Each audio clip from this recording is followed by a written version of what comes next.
चलिए, तो पहले बच्चों सब स्टार्ट कर रहे हैं क्या? ऐसी लगा दीजिए। पहले बच्चों सब क्या स्टार्ट कर रहे हैं? Kohlrausch law of independent migration of ion. Kohlrausch का लॉ स्टार्ट कर रहे हैं, इंडिपेंडेंट माइग्रेशन ऑफ आयन, उसके टर्म दिया गया है। इस लॉ को समझेंगे, पहले इसके अंदर समझते हैं फर्स्ट वाला, जिसका नाम है मोलर कंडक्टिविटी। ये लॉ मोलर कंडक्टिविटी से डील करता है, ना तो ये इलेक्ट्रोलाइटिक कंडक्टिविटी का ही पार्ट है, पर ये जो सिग्मा या कप्पा नहीं है। आपने कहा था कि सिग्मा भी कंडक्टिविटी होता है, कप्पा भी कंडक्टिविटी होता है, ये वो नहीं है, ये मोलर कंडक्टिविटी है। अंकित चौटाला, इसको लैम्डा एम का सिंबल दिया गया है, लैम्डा लिख के फिर लैम्डा एम का सिंबल दिया गया इसको। तो जिस स्टूडेंट को molar conductivity, standard molar conductivity, और एक और है अंकित molar conductivity at infinite dilution, इतना समझ में आएगा, वही स्टूडेंट कोरोसिस लॉ का न्यूमेरिकल बना पाएगा, उसकी कंसेप्ट को अच्छे से समझ पाएगा। तो पहला सभी बच्चे अपने कॉपी में लिखेंगे लैम्डा एम, जिसका नाम है मोलर कंडक्टिविटी। इसमें लिखिएगा the total amount of charge, lambda m का पहले आपको डेफिनेशन करवा देते हैं।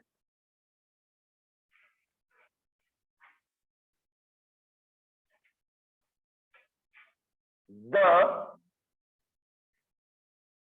Total amount of charge, the total amount of charge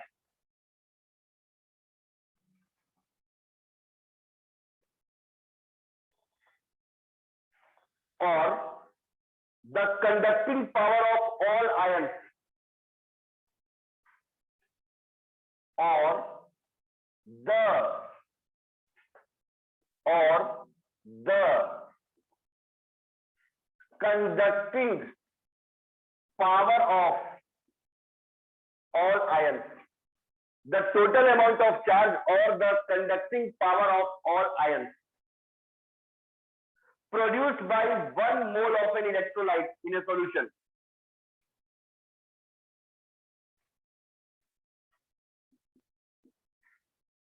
produced by 1 mole of an electrolyte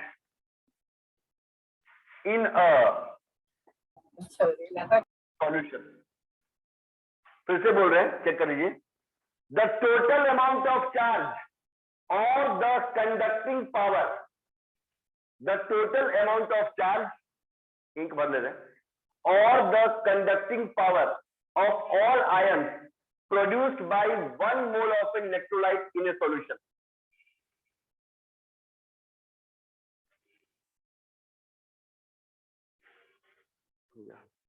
is called molar conductivity, is called lambda m का symbol है और नाम है मोलर कंडक्टिविटी।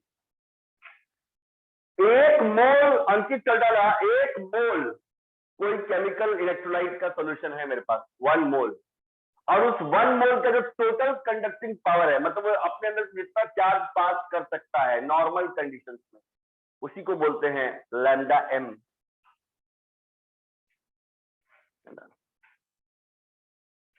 इसको ए कर दीजिएगा और बी में लिखिएगा this conduction power is measured at NTP, यानी कि नॉर्मल टेम्परेचर एंड प्रेशर। मतलब जब आप किसी एक मोल केमिकल को या एक मोल केमिकल इलेक्ट्रोलाइट को या किसी केमिकल के सॉल्यूशन को जो एक्वस मीडियम में हो उसको माही जब आप नॉर्मल टेम्परेचर 25 या 27 डिग्री सेल्सियस पे रखते हैं और उसका प्रेशर होता है अर्नव खातून 1 एटमॉस्फेयर, उस समय वो केमिकल अपने में से जितना उसमें आयंस निकलता है और वो जितना maximum amount of charge, total amount of charge transfer कर लेता है, उसी को बोलते हैं लैम्डा एम। वैसे इसका न्यूमेरिकल आएगा तो बनाने का फॉर्मूला क्या है सर? फॉर्मूला है, अगर आपको लैम्डा एम कोई न्यूमेरिकल में निकालना है तो आपको पहले कंडक्टिविटी चाहिए, कप्पा।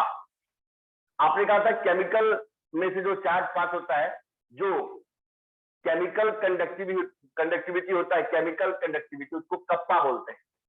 कप्पा, कप्पा हो गया डिवाइडेड बाय सी, ये हो गया कंडक्टिविटी, डिवाइडेड बाय हो गया सी कॉन्सेंट्रेशन मोलरिटी, और इनटू कर देना है 1000। यूनिट आएगा Simon centimetre square mole inverse.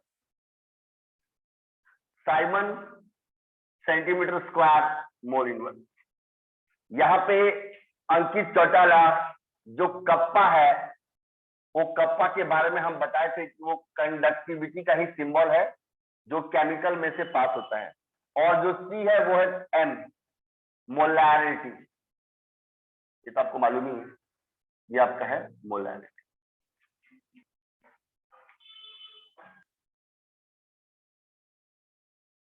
चलिए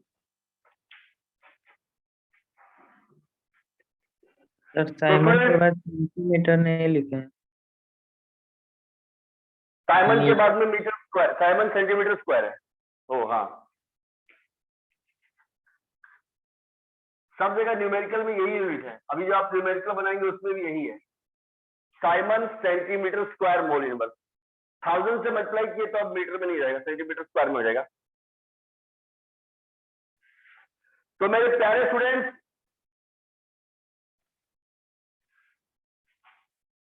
जब भी पहले तो कोल-रॉसेस लॉ के टॉपिक पे हम लोग अंकित जी पहुंचेंगे। कोल-रॉसेस लॉ के टॉपिक पे हम लोग अंकित चौटाला पहुंचेंगे। पहले इन टॉपिक्स को समझ लेते हैं ताकि फिर वो जब उसका न्यूमेरिकल बनाए तो बार बार क्वेश्चन आंसर ना करें हम लोग अपने आप को। माही में ध्यान दीजिएगा, टॉपिक का नाम है Kohlrausch's law, Deepulal, Kohlrausch's law of migration of ion. ऐसा नाम क्यों है वो समझेंगे। पहले हम लोग उस कोल-रॉसेस लॉ पे पहुंचने के पहले राहुल द्रविड़ मोलर कंडक्टिविटी को पढ़े हैं, जिसका सिंबल है अर्नव खातून लैम्डा एम। उसके बाद आपने ए पॉइंट में कहा वो टोटल अमाउंट ऑफ चार्ज, आपने ए पॉइंट में कहा वो टोटल अमाउंट ऑफ चार्ज जो, या फिर वो पूरा complete conducting power of all ions produced bye, जो पूरा कंडक्टिंग पावर है ऑफ ऑल आयंस, सभी आयंस का, produced by 1 mole of an electrolyte. एक मोल कोई भी इलेक्ट्रोलाइट केमिकल होगा, एक मोल इलेक्ट्रोलाइट केमिकल होगा, 1 mole of an electrolyte in a solution. किसी भी सॉल्यूशन में एक मोल जो इलेक्ट्रोलाइट केमिकल होगा उसी को हम लोग लैम्डा एम कहते हैं। मतलब ये एक तरीके से मेजरमेंट हुआ कि एक मोल केमिकल में से, एक मोल केमिकल इलेक्ट्रोलाइट में से टोटल कितना आपने चार्ज ट्रांसफर किया।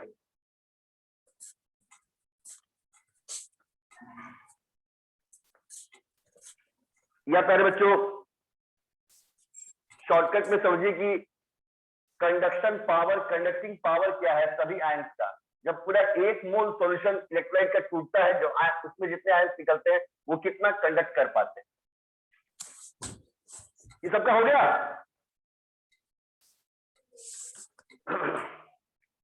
बी वाला पॉइंट भी स्टूडेंट आसान है। ये बोल रहा है कि जो आप ये 1 मोल केमिकल इलेक्ट्रोलाइट के को नाप रहे हो ना, 1 मोल जो आपका केमिकल इलेक्ट्रोलाइट है, उसका आप कंडक्शन पावर नाप रहे हो ना, तो उसमें बोल रहा है कि आप जब उसको मेजरमेंट करेंगे, आप जब उसमें मेजरमेंट करेंगे उस समय उस केमिकल को एनटीपी पे रखिएगा। दीपू लिख लिए? काशिफ? Yes sir. जी सर। और बोले सर वो लास्ट वाला लाइन क्या है सर? लास्ट वाला लाइन उसका फॉर्मूला है।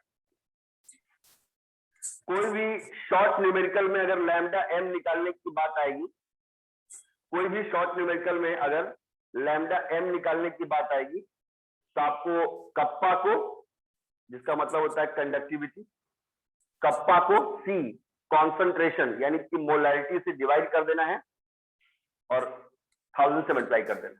चलिए ये फर्स्ट हुआ।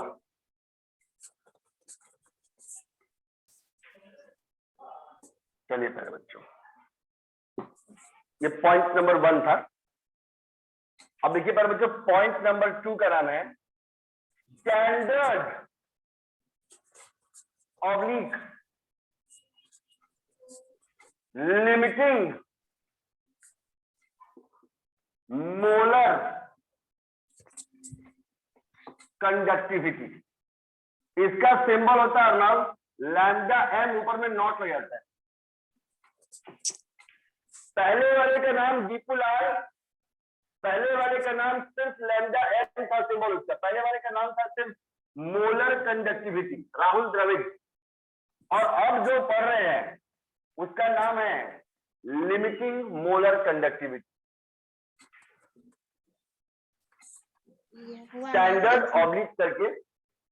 ऑब्लिक करके लिमिटिंग मोलर कंडक्टिविटी। चलिए ये भी सेम है। It is defined as, it is defined as the conducting power of all the ions, the conducting power of all the ions produced by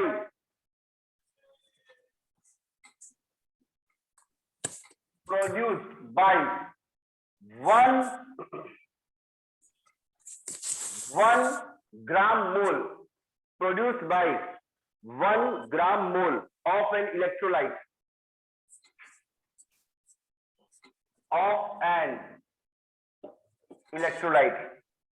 1 gram mole of an electrolyte in a solution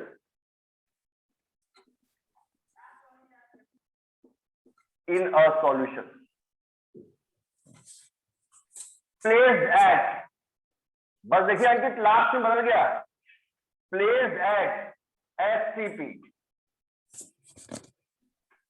standard temperature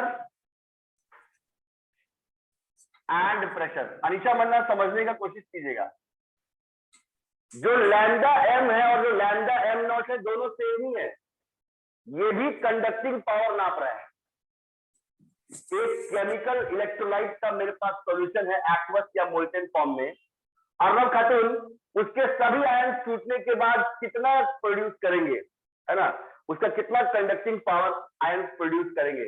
1 ग्राम मोल, मतलब 1 मोल जितना उसका ग्राम में मास है, of an electrolyte in a solution. लेकिन उस chemical को आपने Rahul STP पे रखा है। स्टैंडर्ड टेम्परेचर है 0 डिग्री सेल्सियस, यानी आपने तापमान कम कर दिया।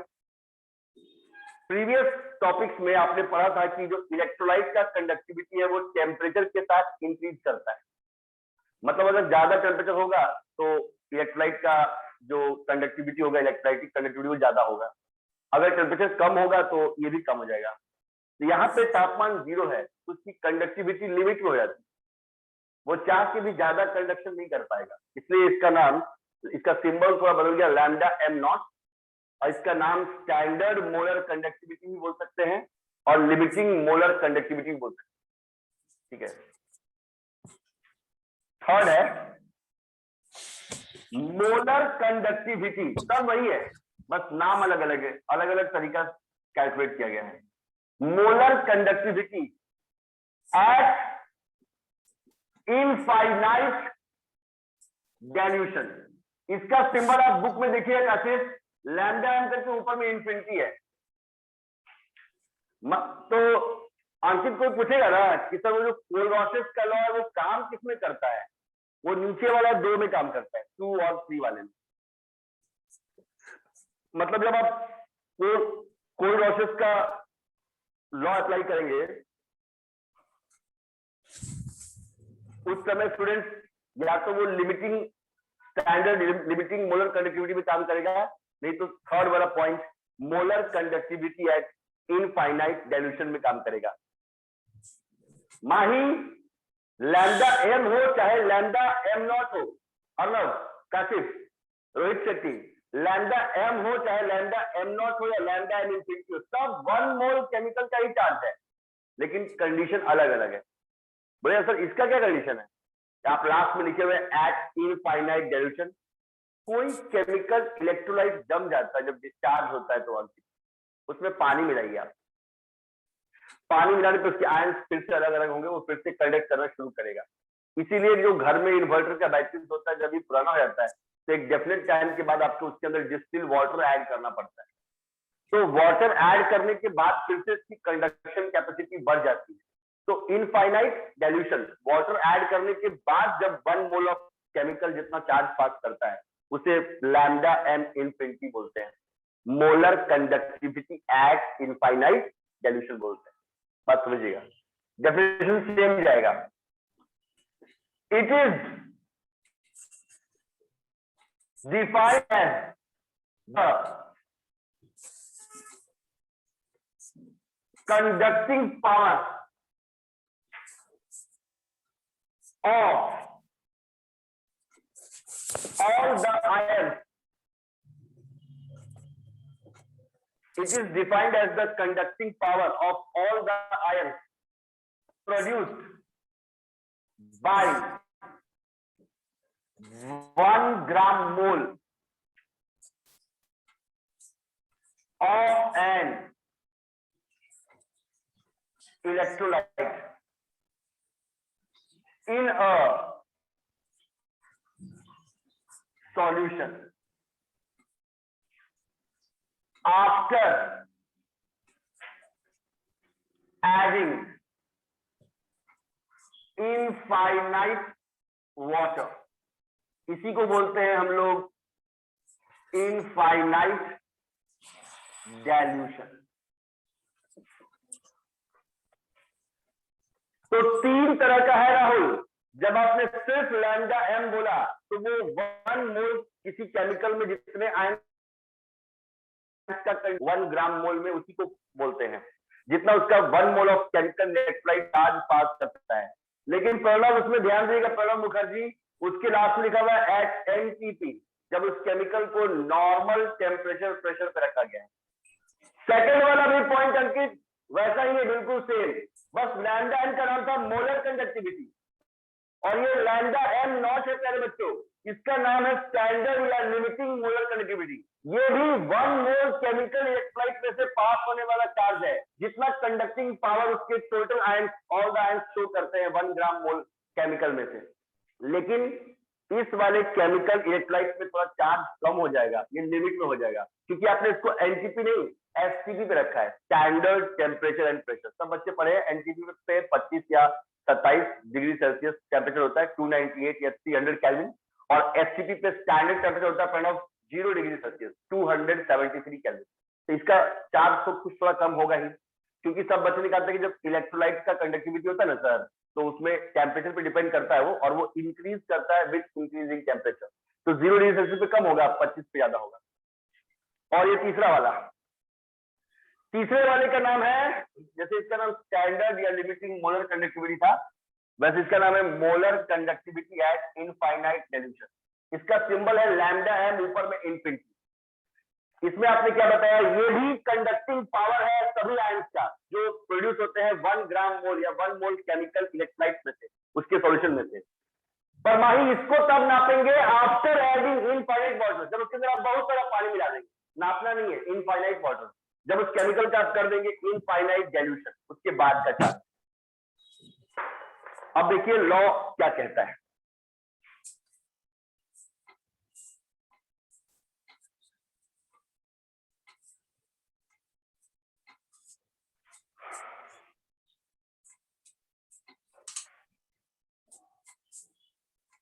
सबका हो गया?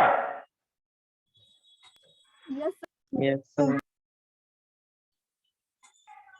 अब फोर्थ पॉइंट में आप लॉ पे आ जाएंगे। अगर एग्जाम में आता है Kohlrausch's law of independent migration of ion, तो आप उसको कैसे लिखेंगे? चलिए स्टूडेंट, इसको कोई पॉइंट इसमें छूटे ना, वरना फिर समझने में दिक्कत होगा। चलिए, रोहित सिंह, अनिशा मन्ना, अंकित कुमार, अर्चना, दीपूलाल, मानसी ओनम, प्रभात रंजन, प्रणब मुखर्जी, सबका हो गया ना? रोमा चौबे आप लिख लिए ना? संजीव झा, जय भवानी, आप है शिवानी, ऊपर देखिए। चलिए अब इसको मिटा देते हैं और अब लॉ स्टार्ट करते हैं। लॉ जैसे ही आप पढ़ लेंगे उसके बाद आप उसका न्यूमेरिकल बनाना शुरू कर सकते हैं। तीन चीज है, लैम्डा एम है माही, लैम्डा एम नॉट है और लैम्डा एम इन्फिनिटी अर्नव। उसमें से नीचे वाला जो दो है, सेकंड और थर्ड, उसमें ये लॉ काम करता है। मतलब limiting molar conductivity lambda M not में और molar conductivity at infinite dilution, यही दो में इसका लॉ काम करता है। इसमें लिखिएगा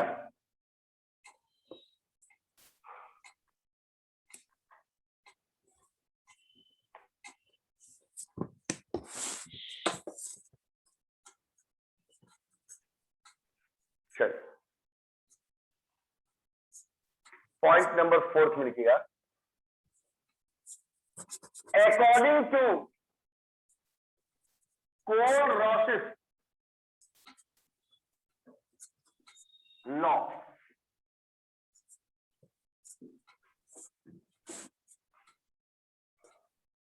चलिए पहले लिखिएगा लॉ को, उसके बाद आप न्यूमेरिकल तुरंत बना सकते हैं क्योंकि लॉ कोई ज्यादा टफ नहीं।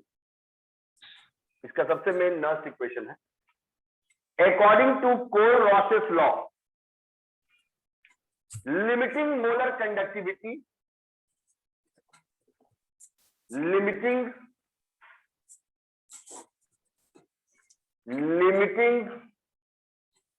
मोलर कंडक्टिविटी, जिसको आप बोलते हैं lambda M naught,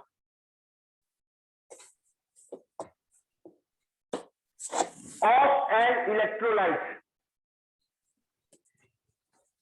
of an electrolyte,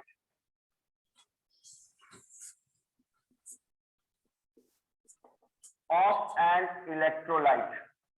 जब आप लिमिटिंग मोलर कंडक्टिविटी निकालते हैं ऑफ एन इलेक्ट्रोलाइट और एट इनफाइनाइट डाइल्यूशन, और एट इनफाइनाइट डाइल्यूशन, या आप उसी की मोलर कंडक्टिविटी निकालते हैं इनफाइनाइट डाइल्यूशन पे, इसको बोलते हैं लैम्डा एम इन्फिनिटी। आपने पहले कहा था कि इन्हीं दोनों में काम करता है। Can be expressed as the sum of contribution, can be expressed as the sum of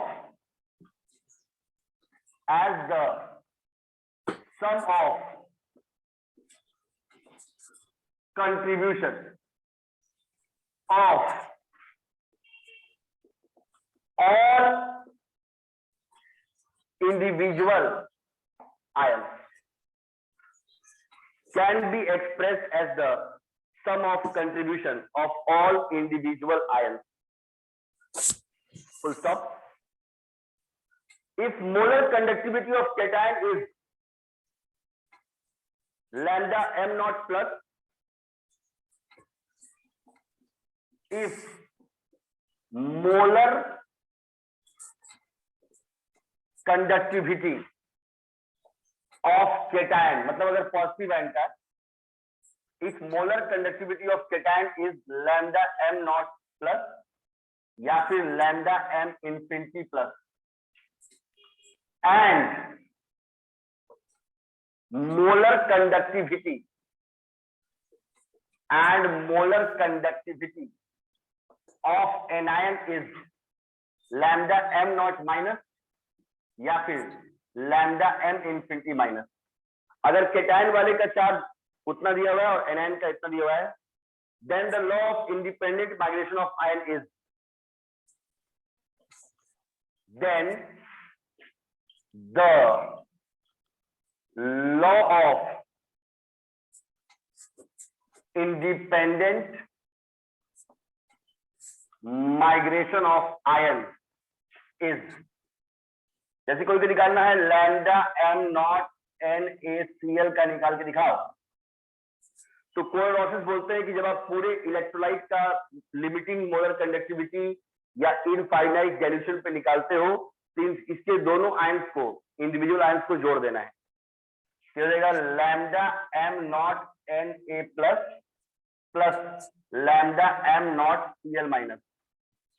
कोई बोलेगा सर अगर बैलेंस करने वाला होगा तो आपको ही बैलेंस करना पड़ेगा। लैम्डा एम नॉट Al2SO4 का होल साइज, ये NaCl नमक है, ये एल्यूमिनियम सल्फेट है, तो इसका कितना होगा?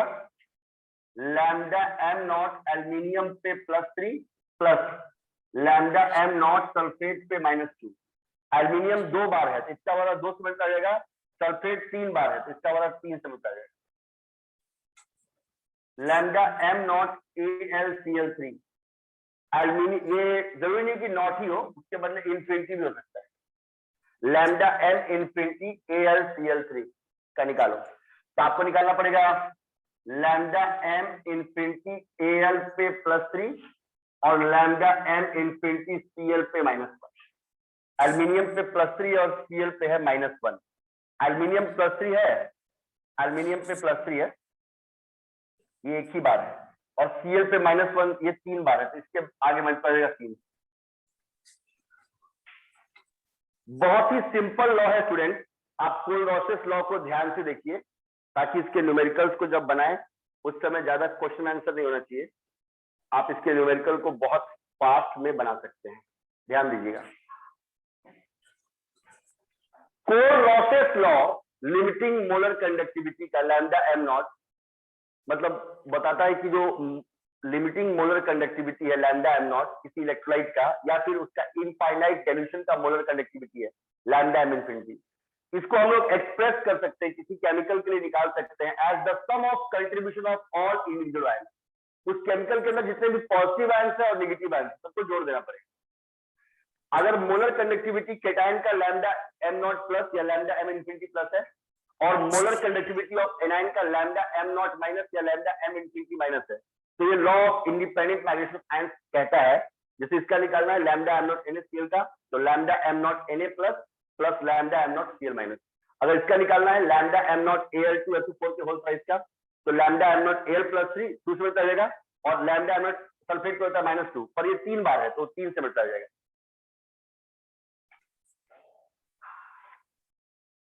आया अंकित? Yes sir. आगे चलते अंकित स्ट्रॉन्ग और वीक इलेक्ट्रोलाइट, खासकर वीक इलेक्ट्रोलाइट का भी मोलर कंडक्टिविटी निकालने में कोहेरेसिस लॉ हेल्प करता है।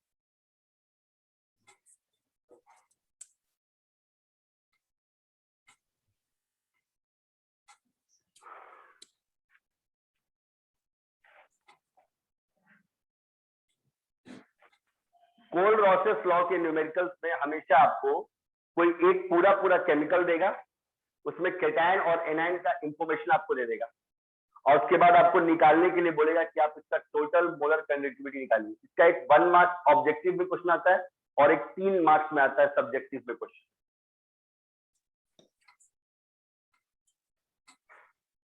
चलिए स्टूडेंट, ये हो गया सबका?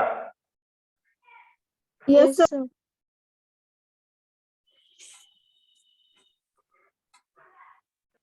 कोहेरेसिस लॉ सिर्फ नाम बड़ा है of independent migration of ion के टॉपिक ने आपको सिर्फ समझाया है स्टूडेंट कि आप जब भी किसी एक केमिकल इलेक्ट्रोलाइट का जो एक आयनिक केमिकल है उसका आप लैम्डा एम नॉट निकालिए चाहे लैम्डा एम इन्फिनिटी निकालिए, उसके लिए आपको उसके सभी इंडिविजुअल आयंस को जोड़ना पड़ेगा। मतलब उसके कैटायन को एनायन को, और जिसमें बैलेंस होगा उसमें बैलेंस कर दीजिएगा, उसके वैल्यू को उतने से मल्टीप्लाई करके तब जोड़िएगा। हो गया भाई? हाँ सर हो गया। चल अंकित बोलेगा कि सर तब तो न्यूमेरिकल उतने, सर एक ही ना न्यूमेरिकल हो गया। नहीं अंकित उतना नहीं है, ये वाला पॉइंट आपको समझाया जिससे और भी न्यूमेरिकल बन सकते हैं, जिसको बोलते हैं application of Kohlrausch's law. Application of Kohlrausch's law, उसमें ए है पहला, एप्लीकेशन से भी न्यूमेरिकल बन सकते हैं। ए है it is applied for calculation of molar conductivity of weak electrolyte। आप कर जाएगा सर, मत पढ़ाइए। ठीक है, it is applied for molar conductivity of weak electrolytes का निकालने के लिए भी न्यूमेरिकल यूज होता है। बी कैलकुलेशन ऑफ अल्फा, जो आप इक्विलिब्रियम में पढ़े थे, DOD डिग्री ऑफ डिस्ट्रीब्यूशन निकालने के लिए भी आता है, और